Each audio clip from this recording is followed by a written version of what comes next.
of the magazine, there came out an internship program.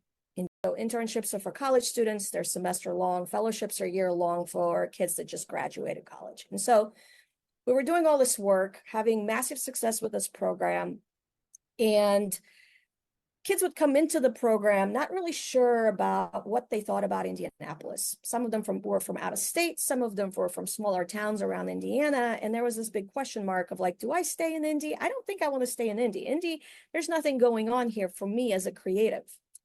And what the organization did through the internship and the fellowship experience is really change their minds about what all is possible and what all is happening in Indianapolis and central Indiana, broadly speaking, and outside the borders of central Indiana. But then what we saw was that more than 50% of the graduates from these programs would end up having to move because they simply could not find the jobs that they wanted here.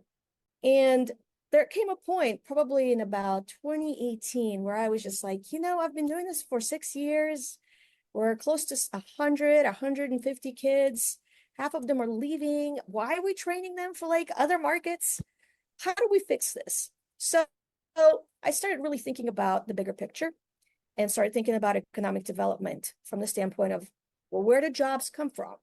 Well, creative companies. Well, why don't we have more creative companies?